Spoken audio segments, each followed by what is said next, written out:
নমস্কার, বিবিসিপি ব্রজবাবুর ছোটদের পাঠশালায় সবাইকে স্বাগত জানিয়ে শুরু করছি আজকের ভিডিও।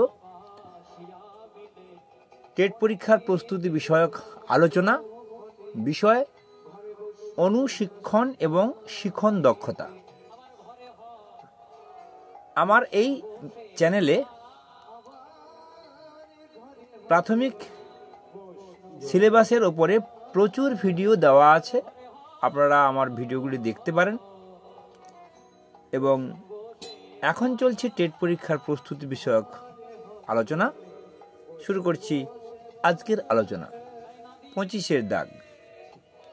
শিক্ষাবিদ টার্নে কয়টি শিক্ষণ দক্ষতার কথা বলেছেন? বিয়ের দাগ সঠিক উত্তর 19টি। এনসিইআরটি প্রাথমিক ও মাধ্যমিক শিক্ষাক্ষেত্রে কটি শিক্ষণ পটুত্বের কথা বলেছেন? এর দাগে 20টি। 27-এর দাগে। পশ্চিমবঙ্গ প্রাথমিক শিক্ষা পর্ষদ ডিইএলইডি পাঠ্যক্রমে কয়টি স্কিল নির্ধারণ করেছেন? বিয়ের দাগে 5টি। 28-এর দাগে। অনুপাত টিকায় শিক্ষার্থীদের দক্ষতার মূল্যায়নে কত পয়েন্ট স্কেল ব্যবহার করা হয়? 7 পয়েন্ট স্কেল ব্যবহার করা হয়। বিয়ের দাগ সঠিক উত্তর। 29-এর দাগে। অনুশিক্ষণে সুপারভাইজারের কোনো ভূমিকা থাকে কি? হ্যাঁ। 30-এর দাগে। আণবিক শিক্ষণের বৈশিষ্ট্য হলো অনুশিক্ষণ কার্যটি শিক্ষক শিক্ষণ সংস্থার হবে।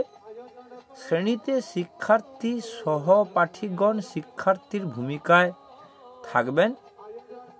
সিয়ের দাগ সঠিক উত্তর, 2টি ঠিক।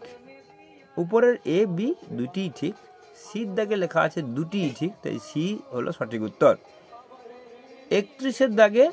ভারতের একজন অনুশিক্ষণ প্রবর্তক হলেন বি কে প্যাসি। 32-এর দাগে। কত খ্রিস্টাব্দে পশ্চিমবঙ্গ সরকার প্রাথমিক শিক্ষার পাঠ্যসূচিতে অনুশিক্ষণ অন্তর্গত করেছেন? 1991 খ্রিস্টাব্দে। 1991 খ্রিস্টাব্দে। এখনকার মতো আলোচনা শেষ করছি। সবাই ভালো থাকবেন। নমস্কার, ধন্যবাদ।